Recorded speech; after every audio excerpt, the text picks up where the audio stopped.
मित्रों, सादर जय श्री कृष्ण। मैं हूं आपके साथ पंडित आचार्य नीलेश शर्मा। दोस्तों, आज हम आपको बताने जा रहे हैं वर्ष 2024 का तीसरा महीना यानी मार्च महीना आपके लिए सिंह राशि वालों के लिए कैसा रहेगा। आपका कार्य क्षेत्र यानी कि आपका करियर, आपकी नौकरी, आपका व्यापार व्यवसाय कैसा रहेगा। आपकी आर्थिक स्थिति यानी कि आपकी कमाई व आपके खर्चे कैसे रहेंगे। आपका स्वास्थ्य जीवन यानी कि मार्च के महीने में आपकी सेहत कैसी रहेगी। आपका प्रेम तथा वैवाहिक जीवन कैसा रहेगा। आपका पारिवारिक जीवन कैसा रहेगा। और वीडियो के अंत में बाधाओं से बचने के लिए तथा आपके सभी कार्य निश्चय पूर्ण हो ज्योतिषी उपाय बताएंगे। चलिए तो फिर करते हैं शुरुआत। सबसे पहले आपका कार्य क्षेत्र यानी कि आपका करियर मार्च के महीने में कैसा रहेगा। करियर के दृष्टिकोण से यह महीना मध्यम रहने की संभावना है। दसम भाव के स्वामी शुक्र महाराज महीने की शुरुआत में आपके छठे भाव में मंगल महाराज के साथ विराजमान रहेंगे, जो आपको कार्य क्षेत्र में खूब मेहनत करने का जज्बा प्रदान करेंगे। इससे आप अपनी नौकरी में बहुत ज़्यादा प्रयास करेंगे और खूब मेहनत करेंगे।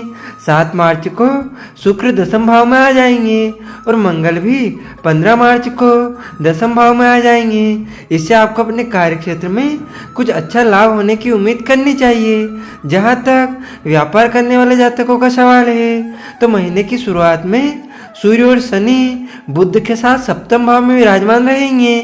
इससे व्यापार में कुछ उतार चढ़ाव दिखाई दे सकता है, लेकिन सूर्य के 14 मार्च को अष्टम भाव में चले जाने और 15 तारीख को मंगल के सप्तम भाव में आ जाने से व्यापार में अचानक से कुछ बदलाव दृष्टिगोचर हो सकता है, जिनके लिए आपको पहले से तैयार रहना चाहिए।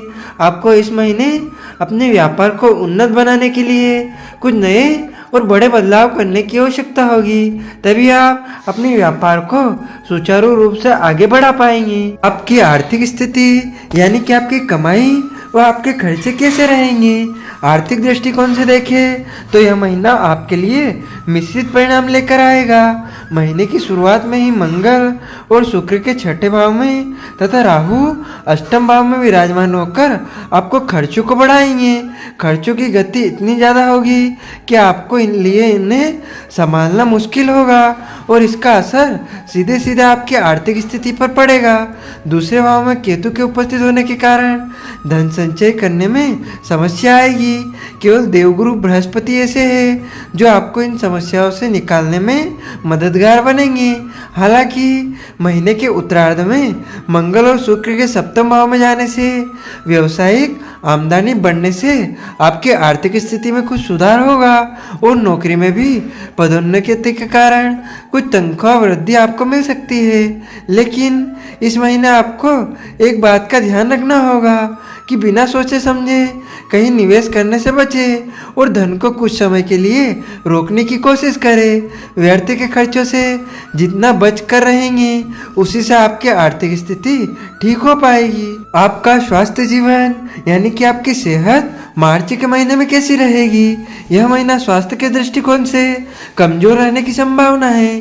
राशि स्वामी सूर्य महीने की शुरुआत में षष्ठेश और सप्तमेश शनि के साथ सप्तम भाव में विराजमान रहेंगे, जिससे स्वास्थ्य में गिरावट आ सकती है।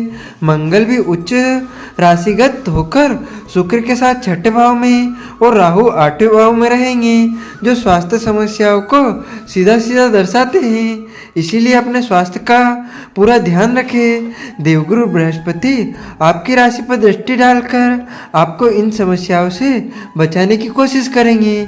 फिर भी आपको यह तो ध्यान रखना ही है कि स्वास्थ्य कमजोर रह सकता है और उसके लिए आपसे जितना बन पड़े उतनी मेहनत करें। कुछ नई दिनचर्या बनाने के लिए अच्छा समय है। अपने शरीर को समय दें और तंदुरुस्त बने रहने के लिए प्रयास करें और जरूरत होने पर चिकित्सक सलाह अवश्य लें। अब हम बात करते हैं आपके प्रेम जीवन तथा आपके वैवाहिक जीवन की। यदि आपके प्रेम और वैवाहिक जीवन की बात करें तो सर्वप्रथम प्रेम जीवन अनुकूल रहेगा। पंचम भाव के स्वामी देवगुरु बृहस्पति बृहस्पति नवम भाव में रहेंगे और वहां से पंचम भाव को देखेंगे, जिससे आपका प्रेम जीवन मधुर बना रहेगा। आप और आपके प्रियतम के बीच प्रेम की भावना के साथ साथ अपनत्व भी बढ़ेगा और एक दूसरे पर विश्वास भी बढ़ेगा। आप एक दूसरे को मान सम्मान देंगे और एक दूसरे के सुख दुख में साथी बनेंगे। इससे आपका प्यार और परिपक्व होगा। जहाँ तक वैवाहिक जीवन की बात करें तो वैवाहिक जीवन में तनाव रह सकता है। सूर्य, शनि और बुध महीने की शुरुआत में आपके सप्तम भाव में होंगे, तो वही मंगल और शुक्र के छठे और राहु के अष्टम भाव में होने से सप्तम भाव पीड़ित अवस्था में रहेगा, जिससे वैवाहिक जीवन में तनाव की स्थिति रहेगी। महीने के उत्तरार्ध में भी मंगल और शुक्र सप्तम भाव में आ जाएंगे, जिससे कुछ तो प्रेम भाव बढ़ेगा, लेकिन समस्याएं सामने आ सकती है। जीवन साथी के स्वास्थ्य का भी ध्यान रखें। अब हम बात करते हैं आपके पारिवारिक जीवन की। आपका पारिवारिक माहौल मार्च के महीने में कैसा रहेगा? यह महीना पारिवारिक जीवन के दृष्टिकोण से उतार चढ़ाव से भरा रहने की आशंका है। दूसरे भाव में पूरे महीने केतु महाराज उपस्थित रहेंगे तथा 15 मार्च से जब मंगल सप्तम भाव में आकर द्वितीय भाव को देखेंगे तो वह समय कुटुंब के लोगों के बीच आपसी तनाव और टकराव को बढ़ा सकता है। मासिक राशिफल 2024 कहता है कि आपसी सामंजस्य कमजोर होने के कारण आपको अनेक चुनौतियों का सामना करना पड़ सकता है और इससे परिवार में टकराव की स्थिति बन सकती है। हालांकि बृहस्पति की दृष्टि आपके पंचम भाव पर रहने से आपको संतान और भाई बहनों से सुख मिलेगा। चतुर्थ भाव के स्वामी मंगल के महीने की शुरुआत में छठे भाव में होने से संपत्ति संबंधित विवाद जन्म ले सकता है। परिवार में कुछ अशांति हो सकती है, लेकिन महीने के उत्तरार्ध में इन सब चुनौतियों में कमी आएगी और परिवार में सुख शांति का वास होगा। हालांकि इस पूरे महीने आपके माता पिता के स्वास्थ्य में उतार चढ़ाव देखने को मिल सकता है। उनका स्वास्थ्य का ध्यान रखें और आवश्यक होने पर चिकित्सक सलाह सबसे पहले लें। और आपको मार्च के महीने में बाधाओं से बचने के लिए तथा आपके सभी कार्य निश्चय ही पूर्ण हो, इन ज्योतिषी उपायों को करना चाहिए। रविवार के दिन सूर्य देव को अवश्य अर्घ्य दे। शनिवार के दिन पीपल के पेड़ के नीचे सरसों के तेल का दीपक जलाएं और श्री बजरंग बाण का पाठ करें। शनिवार के दिन काले तिलों का दान भी अवश्य करें। मंगलवार के दिन छोटे बालकों को गुड़ व तिल का लड्डू खिलाएं। इन ज्योतिषी उपायों से आपके ऊपर आने वाली सभी बाधाएं शांत होंगी और आपके सभी कार्य निश्चय ही पूर्ण होंगे। आपको और आपके पूरे परिवार को सादर जय श्री कृष्ण, सादर धन्यवाद। जय श्री राम।